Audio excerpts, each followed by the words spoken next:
La teología es el esfuerzo sostenido de conocer el carácter, la voluntad y los actos de Dios Padre, Dios Hijo y Dios Espíritu Santo, interpretando bien las Escrituras, con el fin de que podamos conocerle para aprender a orientar nuestros pensamientos hacia Él. Bienvenidos sean todos ustedes a un discipulado en línea de la Iglesia Cristiana Dios es Fiel. Preparemos nuestras Biblias, abramos nuestra mente y corazón para recibir el estudio sistemático de teología.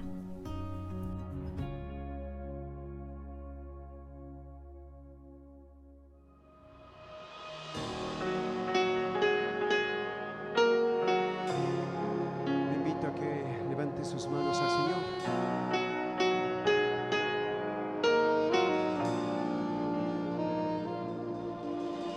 Santo es el que vive, santo es el que reina, santo en las alturas, santo aquí en la tierra, santo en el pesebre, santo en el sepulcro, santa es su sangre derramada en la cruz. Santo es el que vive, santo es el que reina, santo en las alturas, santo aquí en la tierra, santo en el pesebre, santo en el sepulcro, santa es su sangre derramada en la cruz.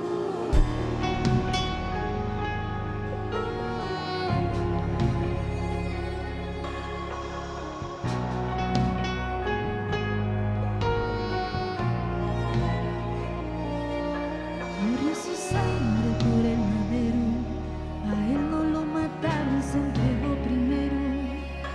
De tal manera amó Jesús, que entregó su vida en la cruz.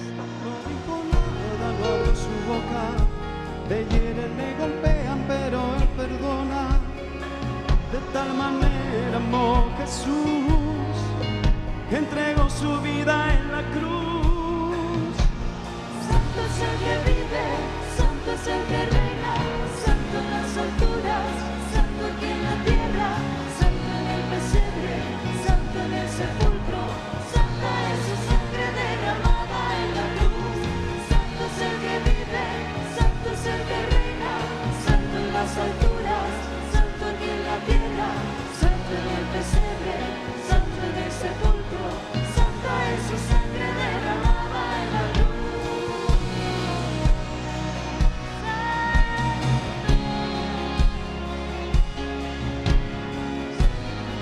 Es el Cordero y León.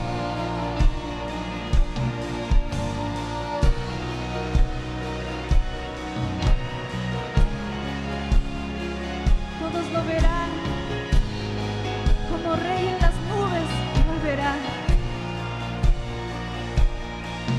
Todos lo verán como rey en las nubes volverá, coronado en poder y autoridad, el Cordero y León reinará. Todos lo verán como rey en las nubes volverá, coronado en poder y autoridad, el Cordero y León reinará. Todos lo verán como rey en las nubes volverá, coronado en poder y autoridad, el Cordero y León reinará. Todos lo verán como rey en las nubes volverá, coronado en poder y autoridad, el Cordero y León reinará. Santo es el que vive, santo es el que reina, santo en las alturas, santo aquí en la tierra, santo en el pesebre, santo en el sepulcro, santa es su sangre derramada en la cruz.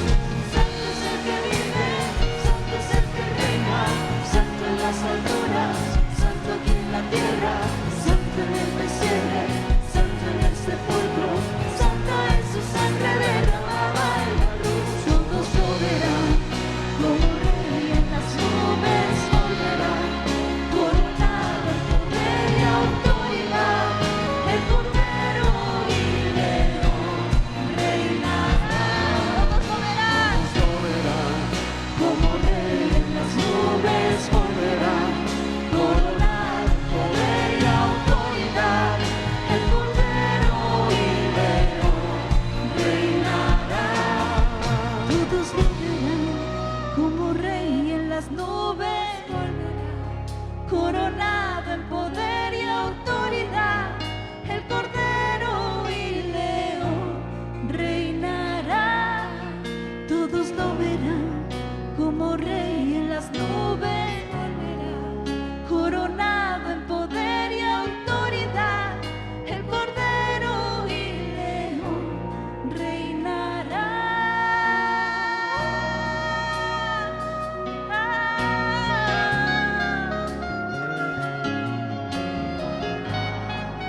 y Él volverá.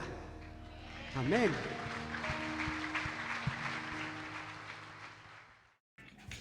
Jóvenes cristianos de la Iglesia Dios es Fiel, el día jueves salimos de campamento. Jueves, viernes, sábado y domingo nos encontraremos conociendo acerca de la palabra de Dios de una manera distinta, como soldados de Cristo. Querida congregación, Este fue un discipulado en línea de la Iglesia Cristiana Dios es Fiel.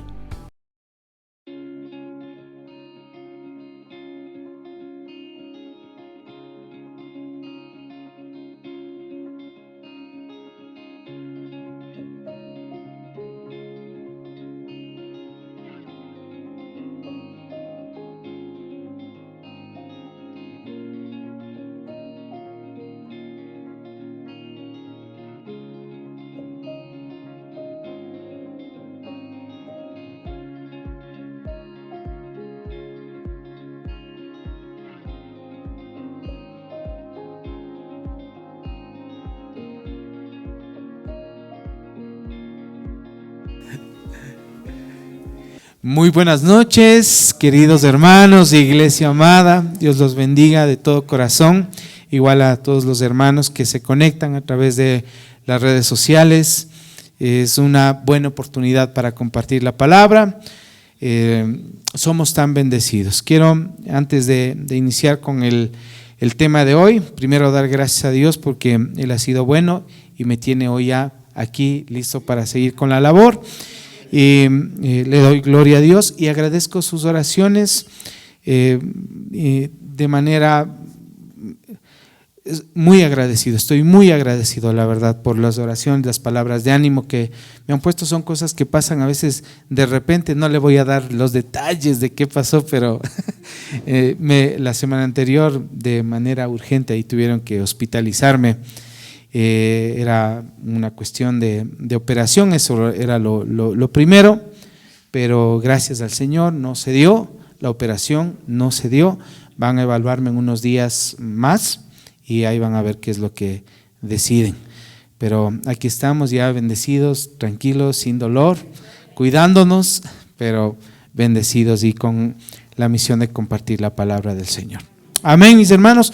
Quiero agradecer al pastor Edguiter Silva también, que está por acá, mi hermano amado. Gracias por esa palabra de la semana anterior, por las palabras que se ha recibido también y la palabra que pudimos recibir en la enseñanza de la semana pasada acerca de la paz de Dios, esa maravillosa paz de nuestro Dios. Hoy vamos a revisar otro atributo, ¿sí? Es la justicia de Dios. Por favor, esto, igual que todos los puntos que hemos estado revisando, necesitamos poner atención. Es un mensaje no muy largo, es corto, pero necesito que ponga atención para poder entender todos, ¿sí? Usted sabe que también cada vez que se comparte, se aprende también, así que yo aprendo cada vez que comparto la palabra del Señor. La justicia del Señor. La justicia o rectitud. Vamos con esto primero. Justicia o rectitud del Señor. ¿Y por qué le digo esto? Porque en nuestro idioma, en el castellano, los términos justicia o la palabra justicia y la palabra rectitud pueden tener un concepto un poco diferente, ¿sí? Parecidos en algo, pero en realidad son diferentes. Eso en nuestro día, en la actualidad, podemos tener ese tipo de conceptos sobre estas palabras. No voy a ahondar en el concepto de rectitud y justicia, porque creo que es claro para nosotros esto.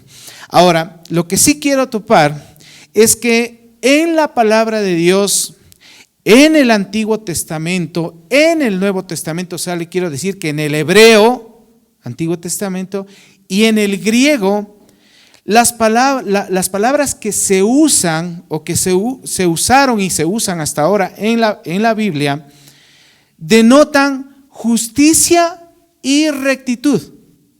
No solamente justicia, no solamente rectitud, sino justicia y rectitud. En el Antiguo Testamento, por ejemplo, se usa la palabra tzedek con una T al inicio, tzedek, que quiere decir justicia y rectitud. Y en el Nuevo Testamento es la palabra dikaios. Dikaios, ¿qué significa? Es dikaios con K.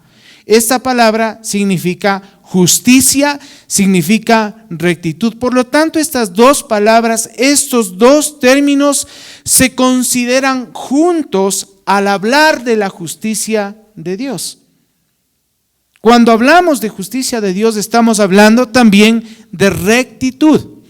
Y esto se puede ver en la palabra del Señor. Ya lo vamos a ir revisando. Y con esto que le digo, vamos a escribir el concepto de justicia de Dios. Si desea, puede tomar nota de este concepto. Dice así: la justicia de Dios quiere decir que Dios siempre actúa de acuerdo con lo que es recto. Fíjese, tiene mucho que ver. Dios siempre actúa de acuerdo con lo que es recto. Y la otra parte, y Él mismo es la norma final de lo que es recto. Dios siempre actúa, ¿sí?, de acuerdo a lo que es recto, y también es la norma final de lo que es recto. O sea, Él es la guía, Él es la altura, Él es la medida de lo que es recto. Ahora, se utilizan estas palabras juntas en algunos versículos de la palabra. Vamos a ir al Antiguo Testamento primero, ¿sí? En el Antiguo Testamento, por ejemplo, podemos leer a Moisés, podemos revisar lo que dice Moisés. Él habla con respecto a la justicia de Dios y dice que todos los caminos del Señor son justos. Dice también que Dios es fiel y que Él no practica la injusticia. Esto nos dice Moisés. Y hay una palabra que es muy, creo que pertinente cuando se habla de la justicia de Dios. Esto está en Deuteronomio 32:4. Esto es para grabarse, esto es para subrayar, esto es para aprenderse de memoria. Deuteronomio 32:4. Fíjese lo que dice la palabra de Dios. Dice, ¿lo tienen, hermanos? Dice: Él es la roca cuya obra es perfecta, porque todos sus caminos son rectitud. Fíjese, todos sus caminos son rectitud, Dios de verdad y sin ninguna iniquidad en Él. Y termina diciendo aquí, versículo 4, es justo y recto. Diga conmigo, es justo y recto. Más fuerte, iglesia, dígalo. Es justo y recto. Entonces, cuando se habla de justicia de Dios, se está hablando de rectitud.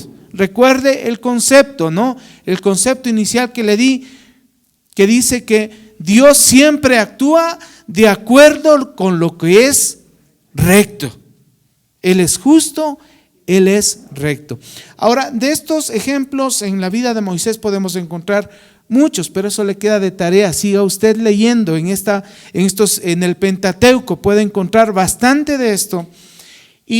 Pero revisemos lo que dice Abraham en Génesis. Génesis capítulo 18, versículo 25. Porque aquí Abraham apela, creo que con mucho éxito, a ese carácter de Dios, de justicia de Dios, cuando él dice: tú eres el juez de toda la tierra, ¿no harás justicia?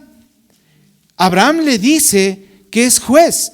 Génesis 18, 25, o más bien dicho, le reconoce como juez. Génesis 18, 25, vamos a leer, dice: lejos de ti el hacer tal, que hagas morir al justo con el impío y que sea el justo tratado como el impío. Nunca tal hagas.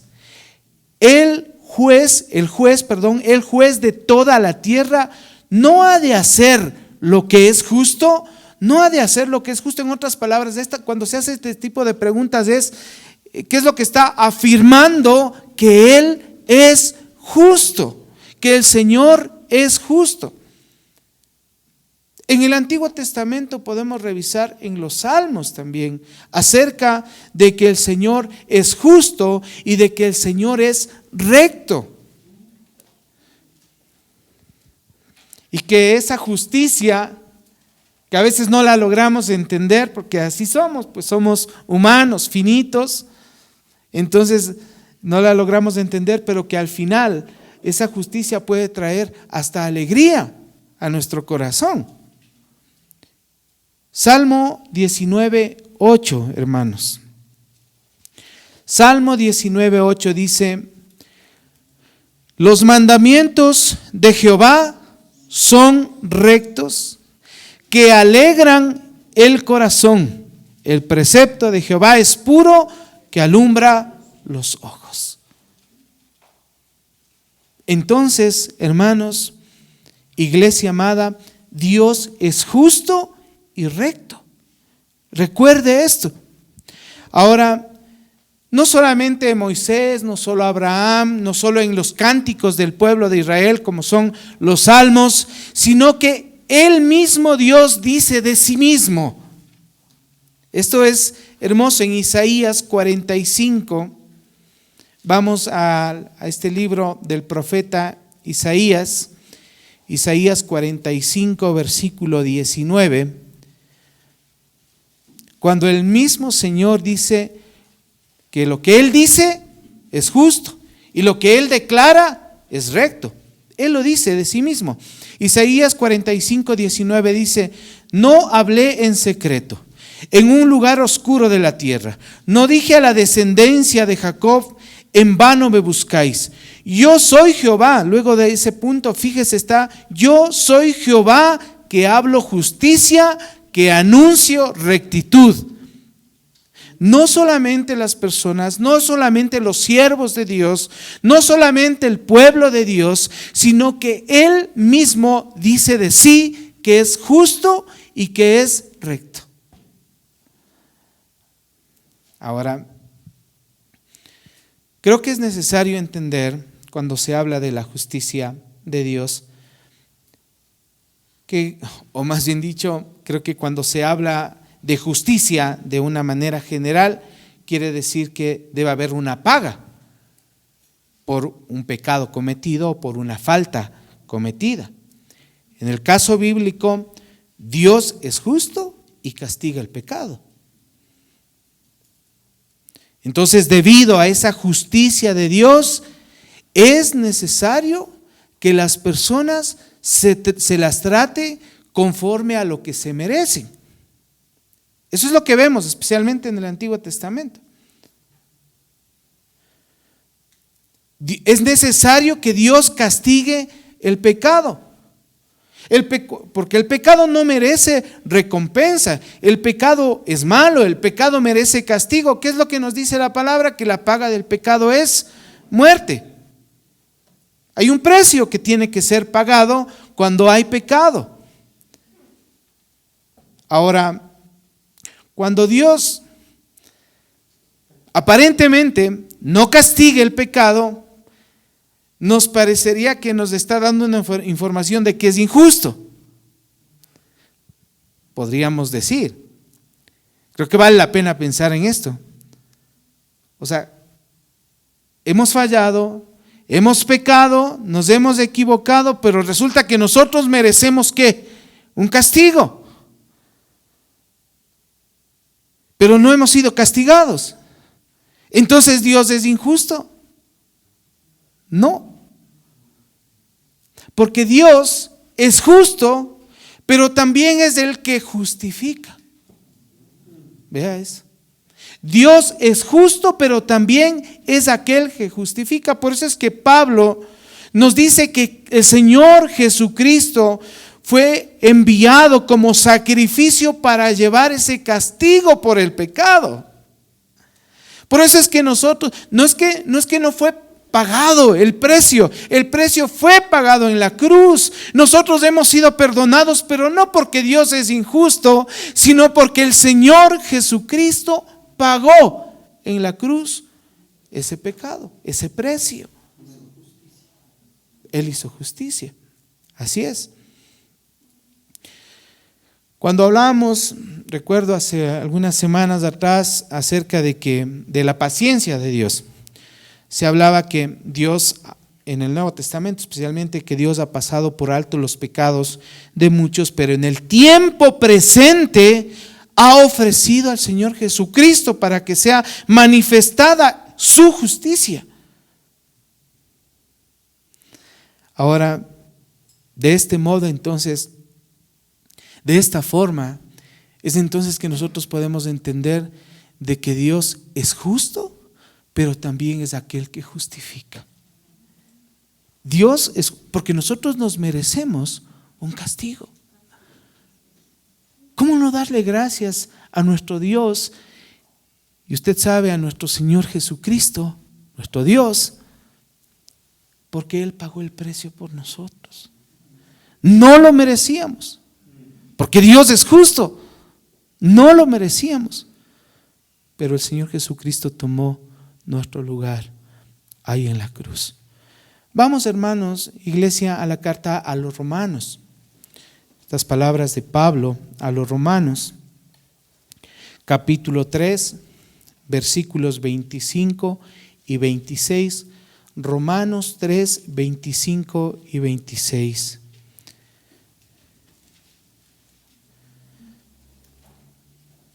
Vamos a leer estas palabras de Pablo. Dice: a quien Dios puso como propiciación por medio de la fe en su sangre para manifestar su justicia. Mire esto. El Señor Jesucristo fue puesto ahí para que nosotros por la fe podamos recibirlo y que sea manifestada su justicia, manifestar su justicia a causa de haber pasado por alto en su paciencia los pecados pasados, con la mira de manifestar en este tiempo su justicia, a fin de que Él sea el justo y el que justifica al que es de la fe en Jesucristo. O sea que cuando se dice y decimos y proclamamos de que el Señor es justo y que es recto, pero también es aquel que justifica, entonces, hermanos, no es una invención humana, no es que solamente a mí me parece o a alguno de nosotros nos parece esta idea, sino que bíblicamente podemos ver al Señor así. Y ya puede llegar a un punto de no poder entender esta verdad, hermanos. Sí, porque ¿qué sentido tendría entonces que hayamos pecado y que en medio de toda su grandeza Él simplemente pudo haber hecho un chasquido de dedos y habernos destruido, crear a otros mejores? No sé. Pero no fue así. Él tenía un plan precioso de salvación a través de sí mismo y a través de la persona de Jesucristo para nuestra salvación. Entonces, cuando el Señor Jesucristo murió, fue para pagar nuestros pecados, y ahí fue mostrado una vez más que el Señor nuestro Dios es justo. Dígale a la persona que tiene a su lado: Dios es justo. Dios es justo. Ahora, ¿qué es esto de ser justo? ¿Qué implica esto de ser justo? ¿Cómo puedo medir esto? ¿Dónde está la medida para saber si algo es justo o alguien es justo o no? En el concepto que le di al inicio, ¿qué dice? La justicia de Dios quiere decir que Dios siempre actúa de acuerdo con lo que es recto y Él mismo es la norma final de lo que es recto. Él mismo es la norma final. Él mismo es la medida. Es justo porque Él mismo es la medida. Porque Él conforma todo lo que realmente es moral, lo adecuado, lo correcto. Entonces, por eso es justo. Ahora, si Dios es la norma final de la justicia, no puede haber una norma fuera de Él. No puede haber ningún ser humano que pueda determinar la justicia como la determina el Señor. No, puedo decir, no, yo soy abogado, yo sé qué es lo que hay que hacer. O sea, no me refiero a eso, hermanos. No es a eso. Le aseguro que ni el mejor abogado conoce el corazón de la gente. El único que conoce es Dios, hasta lo más profundo. Así es.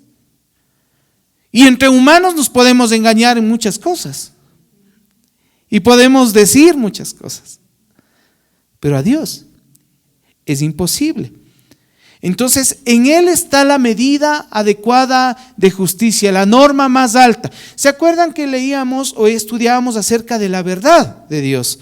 Y decíamos que es la norma más alta de la verdad, Él. Este es el mismo caso. Así como la norma de la verdad es de Él, no hay otra verdad, no hay nada más grande que Él en la verdad. Lo mismo pasa en la justicia. Él es la medida más alta. Ahora, hermanos, las criaturas, nosotros, los seres creados, no podríamos determinar que Dios es injusto porque no tenemos esa capacidad. No tenemos esa capacidad. ¿Por qué le digo esto? Porque sí se escuchan voces de que Dios es injusto. No sé si se pudieron haber acercado a uno de ustedes, a alguien, y le preguntó, pero Dios es injusto. ¿Cómo va a ser posible que haya tantos niños en el mundo, en lugares y así inhóspitos y están con hambre mientras a otros les sobra muchísimo? O sea, Dios es injusto. ¿O cómo puede ser justo que yo que estoy sirviendo, que yo estoy buscando de Dios, me pase esto? Y al otro ve que anda ahí campante de la vida alegre de un lado al otro, ve, a él le va bien. Es que Dios es injusto. Dios es injusto. Qué tenaz. Nosotros no tenemos la capacidad para decir que Dios es injusto. Y la palabra de Dios siempre que se enfrenta a este tipo de cuestionamientos, a este tipo de interrogantes, la respuesta definitiva es las criaturas, las creaciones de Dios no pueden decir que Dios es injusto, porque la criatura no puede decir eso de su creador. Él es el creador, nosotros somos creación. Él tiene la mirada clara, Él tiene el panorama entero, nosotros no, nosotros tenemos una visión limitada. Él ve el pasado, presente y futuro, nosotros no, solo tenemos ciertos recuerdos de algo, no sabemos nada del futuro. No sabemos qué va a pasar después de esta enseñanza, no sabemos si regresaremos a casa o no, no sabemos. Pero Dios lo conoce, Él tiene el panorama adecuado. Entonces, como criaturas no somos nosotros los llamados a decir que Dios es injusto. Y por eso es que el apóstol Pablo, ahí en la carta a los Romanos, hace una afirmación, o más bien hace unos cuestionamientos, hace unas interrogantes, unas preguntas para que reflexionemos a ver si nosotros realmente somos capaces de decir que Dios es injusto. Vamos a leer Romanos capítulo 9. Romanos 9, versículo 20 y 21. Romanos 9, versículo 20 y 21.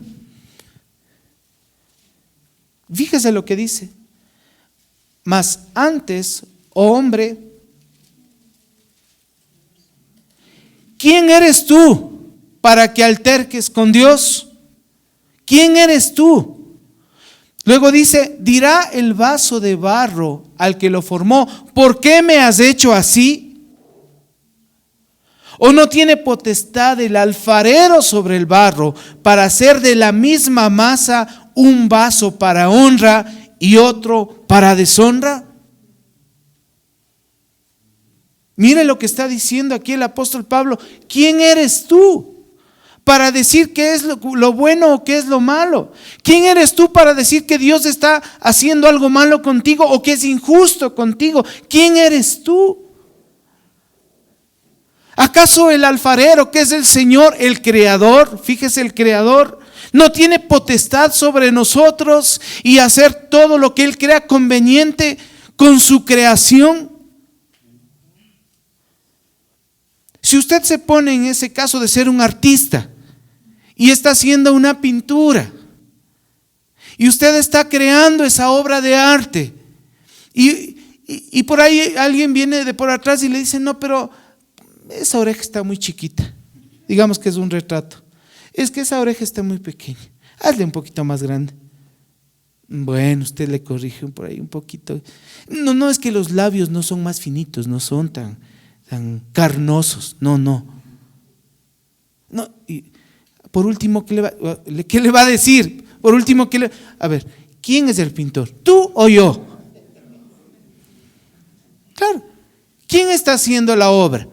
¿Quién es el creador? Dios es el creador, hermanos, de nosotros, y Él sabrá lo que hace con nuestra vida. Y esto nos lleva a pensar en muchas cosas que podemos vivir o pasar, porque nos podemos cuestionar. Aquel siervo de Dios se puede cuestionar esto en el transcurso de su vida de siervo y decir, ¿y por qué a mí? ¿Y por qué a mí me tuvo que pasar esto? ¿Por qué? Qué lindo entender este atributo de Dios y saber que Él es justo y Él es recto y Él es el creador y Él sabrá lo que hace con su obra maravillosa. Él sabrá la pincelada que tiene que darnos de nuestra vida. Él sabrá el cincelazo que tiene que poner en nuestro ser. Yo lo recibo así, hermanos. Yo lo recibo de esa forma. No, es que es la verdad. Es que es lo que la palabra del Señor nos enseña. Diga conmigo, Dios es justo y recto. Y Él es la mayor medida de rectitud y de justicia. Ahora, esto lo dice el apóstol Pablo, pero es interesante, muy interesante revisarlo en la vida de Job, acerca de la justicia de Dios. Mire, vamos a Job. Job capítulo 33. Y ya vamos aterrizando la enseñanza de hoy, ¿ya? Job dice algunas cosas. Usted sabe todo lo que le pasó a Job, ¿no? Todo lo que él vivió, todo lo que él tuvo, todo lo que perdió y bueno, tantas cosas que tuvo que pasar Job. Y en medio de todo eso, que se nos dice en el primer capítulo, ya se nos está diciendo que Job era recto, ¿no es cierto? Era íntegro. Fíjese. Pero en Job 33, después de algunas cosas que él tuvo que vivir, Job 33, él dice algunas cosas. Job 33, 8, 14 dice: de cierto tú dijiste a oídos míos. Esto lo dice uno de sus amigos, ¿sí? Uno de sus amigos, que era uno de sus buenos amigos, ¿sí? Porque otros no fueron buenos.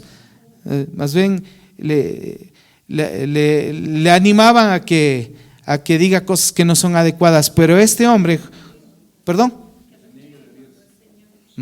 Vamos, Job 33, 8, 14 dice: de cierto tú dijiste a oídos míos, y yo oí la voz de tus palabras que decían, fíjese lo que decía: yo soy limpio y sin defecto, soy inocente y no hay maldad en mí.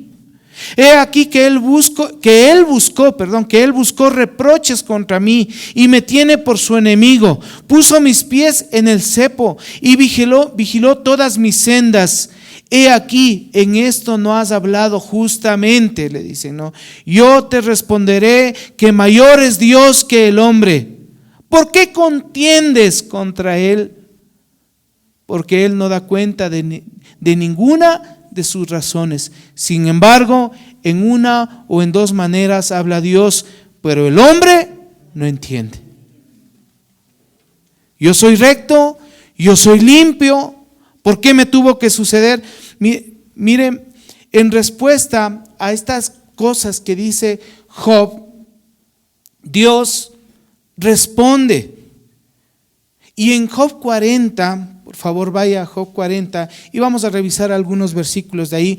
Job 40, versículo 2, versículo 8. el 2 y el 8, Job 40, versículo 2 y versículo 8 dice: ¿es sabiduría contender con el omnipotente? El que disputa con Dios, responda a esto. ¿Es sabio contender contra Dios? Versículo 8 dice: ¿invalidarás tú también mi juicio? ¿Me condenarás a mí para justificarte tú?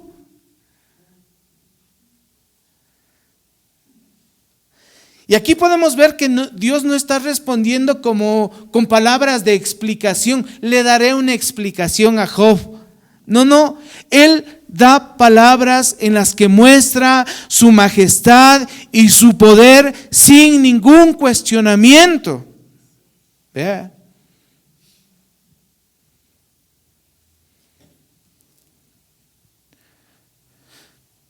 Dios no necesita explicarle ni a Job ni a ninguno de nosotros las cosas que Él tiene que hacer en nuestra vida. No necesita. Él no necesita justificar sus acciones, porque Dios es el creador y nosotros somos la criatura, somos su creación. En Job 40, vamos una vez más, Job 40, versículo 9, sí, un versículo más adelante dice: ¿tienes tú un brazo como el de Dios? ¿Tienes tú un brazo como el de Dios?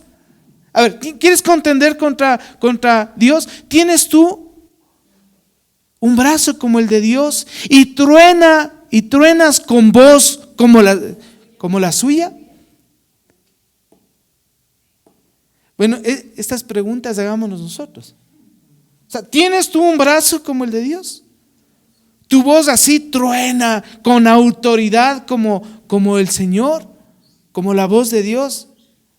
En Job 38, un poco más atrás, unos capítulos más atrás, Job 38, 12, fíjese lo que dice: ¿has mandado tú a la mañana en tus días? ¿Has mostrado al alba su lugar? ¿Os has puesto ahí tú el sol? En otras palabras, yo lo recibo así, iglesia amada: ¿has puesto tú el sol ahí? O sea, para que quieras contender contra mí, para que se te ocurra que yo soy injusto.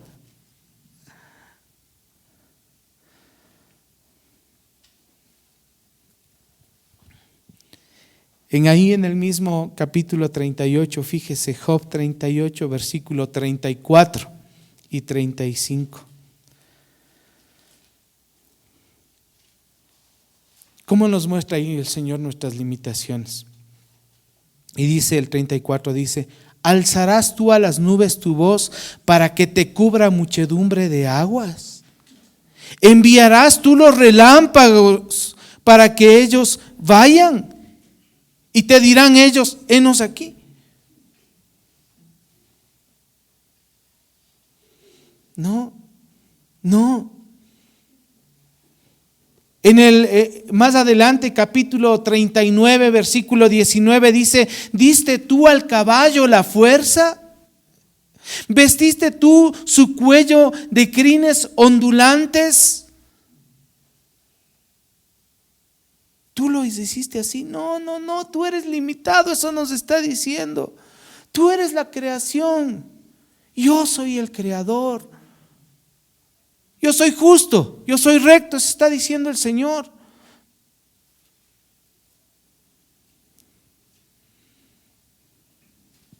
Y uno más, Job 39, 26 dice: vuela el gavilán por tu sabiduría y extiende hacia el sur sus alas. ¿Es por tu sabiduría?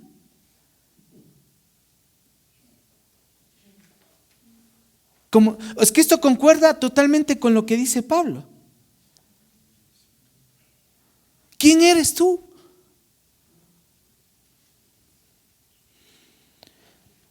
Bueno, y es hermoso responder con una actitud adecuada frente a todo este cuestionamiento y a esta reflexión, porque aquí Job en el capítulo 40, versículo 4 dice: he aquí, esto dice Job, ¿ya? ¿No? He aquí que yo soy vil. Yo soy vil. ¿Qué te puedo responder? ¿Qué te responderé? Mejor pongo mi boca O pongo mi mano sobre mi boca y me callo, porque no puedo hacerlo. Fíjese, Job 44 que dice, he aquí que yo soy vil, ¿qué te responderé? Mi mano pongo sobre mi boca. Vea, haga esto. No puedo. No puedo decirte nada, Señor. O sea, y no porque no podamos expresar nada a Dios, no me refiero a eso, hermanos amados, sino a cuestionarle, a cuestionar su justicia, a decirle por qué eres injusto conmigo. Él no es injusto, es Dios justo, Él es recto y Él es la mayor medida de justicia y de rectitud que puede existir. Amén. Ya para terminar, le quiero decir que Dios es justo y ¿sabe qué? Es bueno esto porque Dios es justo y tiene todo el poder para aplicar esa justicia. Sí, eso es importante. Porque ¿qué tal si Dios fuera perfecto, así justo, solamente justo, pero no tiene el poder para poner en práctica esa justicia? O sea, pensemos en un ejemplo. Nosotros nos podemos creer justos cuando escuchamos una noticia en la televisión, en las redes sociales, y vemos, ¿no?, que alguien cometió un asesinato, puede ser, contra un pequeño. Digamos, estos casos tan terribles, y nosotros decimos, si yo fuera ese juez, cadena perpetua le doy yo. Pero sigue pensando, porque no puedes. Porque no tienes el poder, ni tienes la autoridad para hacer eso. O sea, te crees justo, pero no puedes aplicar esa justicia. En cambio, el Señor es justo y tiene todo el poder para aplicar esa justicia. Por el contrario, si Dios tuviese solo el poder, pero no fuese justo, imagínese usted cómo fuese este mundo. Se me viene a mi mente esas películas de Marvel. No sé, alguna vez me hicieron ver por ahí de esos dioses con minúsculas. Esos dioses que quieren tener el control del universo, con el control de todo, pero son malvados, son despiadados. ¿Se imagina usted un Dios así, con todo el poder, pero siendo sin justicia? Esto sería un caos. Ya hubiésemos sido aniquilados. La existencia no tendría sentido. Viviésemos desesperanzados. Así fuese. Pero lo hermoso es que Dios es justo y tiene todo el poder para aplicar esa justicia. Amén. Por consiguiente, entonces, nosotros debemos continuamente agradecer y alabar a Dios por lo que Él es. Por lo que Él es, no por lo que Él, no solamente por lo que Él nos da, sino por lo que Él es. Alabar a Dios por lo que Él es. Qué hermoso llegar, por ejemplo, un día domingo. Qué bueno que el Señor le haya dado lo que le ha pedido, qué bueno, y agradezca. Pero la actitud correcta es llegar a alabar a Dios por lo que Él es. No simplemente por lo que Él le da, sino por lo que Él es. Él es justo, dice la palabra, en todos sus caminos. Vamos a leer nuevamente Deuteronomio 32:4 para terminar. Deuteronomio 32:4, acuérdese de este versículo. Deuteronomio 32:4 dice: Él es la roca. Vamos a leer juntos, hermanos, ¿sí? ¿Lo tienen? Dice: Él es la roca cuya obra es perfecta, porque todos sus caminos son rectitud. Dios de verdad y sin ninguna iniquidad en Él. Es justo y recto. Amén, iglesia. Maravilloso, Señor. Vamos a ponernos de pie, vamos a orar y vamos a terminar este tiempo.